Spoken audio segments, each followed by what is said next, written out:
এই প্রতিষ্ঠান আমাদের জসিম ভাই যখন যে কাজে হাত দিয়েছে, আমাদের গ্রাম্য ভাষায় একটা কথা বলে যে ওই ডাক্তার হাতের যশ আছে। আলহামদুলিল্লাহ, আমার মুখ দোষ কারো লাগে কিনা, ওনার হাতের একটা যশ আছে।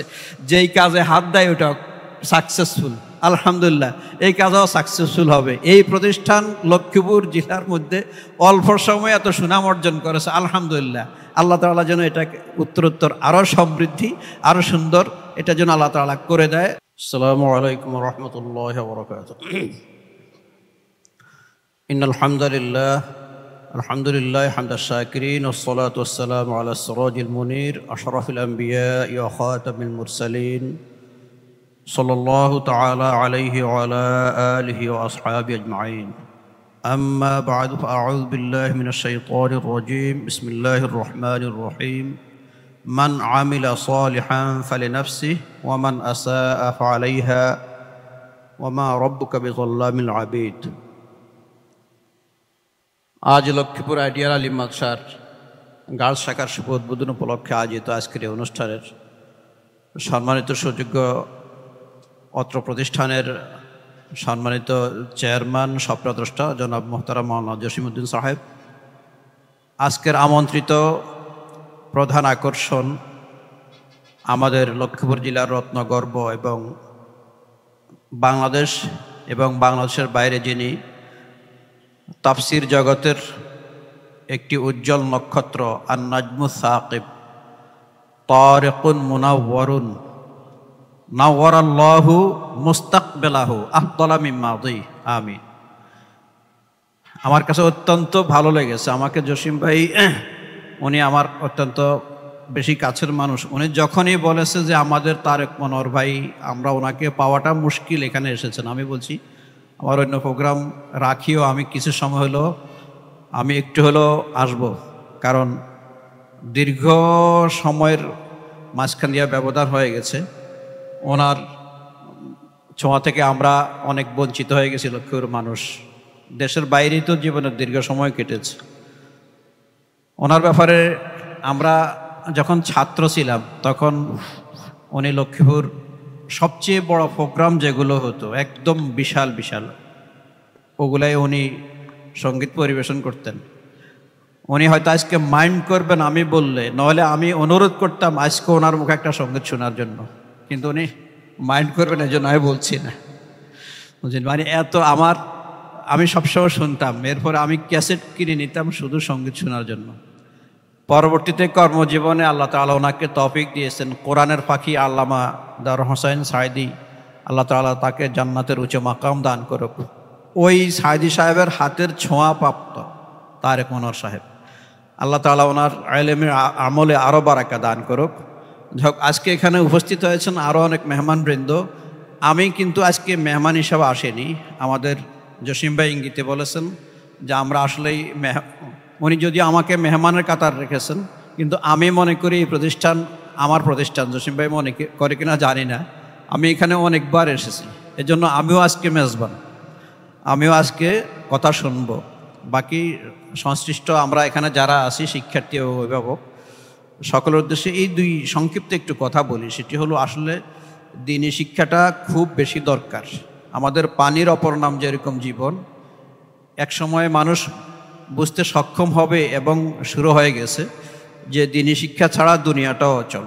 শুধু যে আখিরাত তা না, দুনিয়াটাও অচল। আজ পৃথিবীর যে সকল প্রান্তে একসময় ইসলামের খুব চর্চা ছিল, ইমাম কুরতুবীর জন্ম যে স্থানে কর্ডোবা নগর স্পেনের, ইন্ডিয়ার একজন পর্যটক উনি উর্দুতে একটি বক্তব্য দিয়েছিলেন, আমি সেখানে ছিলাম। এজন্য আমি বলছি যে উনি ওনার বক্তব্যে এই কথাটি বলেছেন যে আমি কর্ডোবায় এক জায়গায় দাঁড়িয়ে যখন নামাজ পড়ছিলাম, নামাজের পরে কিছু যুবক এসে আমাকে জিজ্ঞাসা করেছে যে আপনি এতক্ষণ কী করেছেন।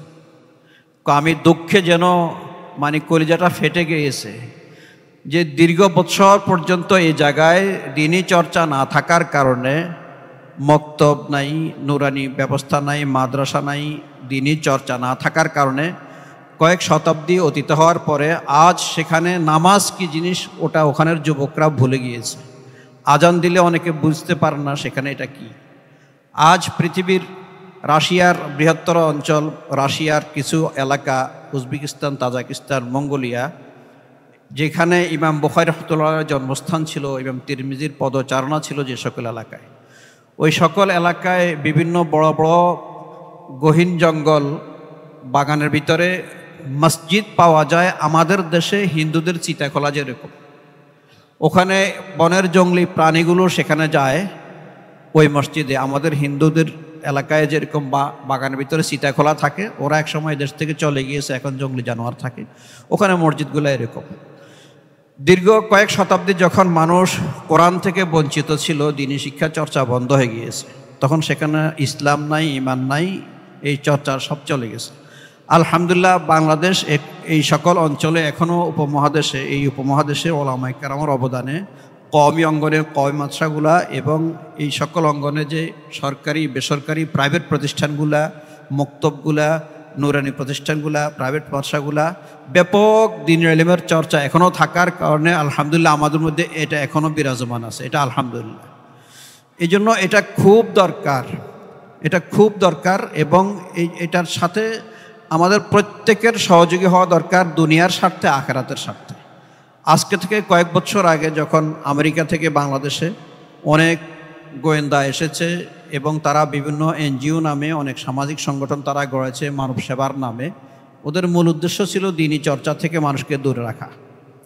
এদের ভিতরে একসময় মাদার তেরেসা এসেছিলেন এ অঞ্চলে, বাংলাদেশেও এসেছেন।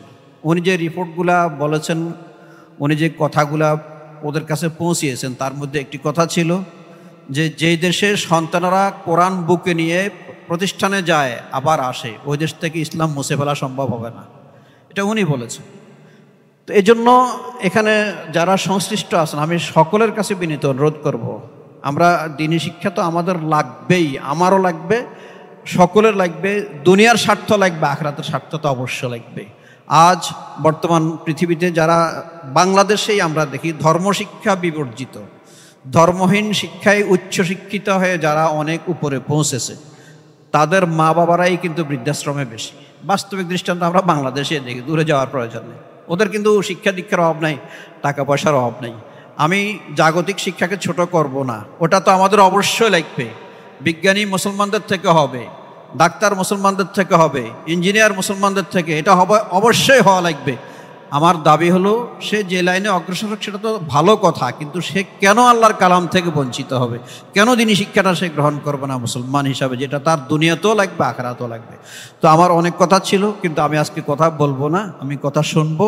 এই প্রতিষ্ঠান আমাদের জসিম ভাই যখন যে কাজে হাত দিয়েছে, আমাদের গ্রাম্য ভাষায় একটা কথা বলে যে ওই ডাক্তার হাতের যশ আছে। আলহামদুলিল্লাহ, আমার মুখ দোষ কারো লাগে কিনা, ওনার হাতের একটা যশ আছে, যেই কাজে হাত দেয় ওটা সাকসেসফুল।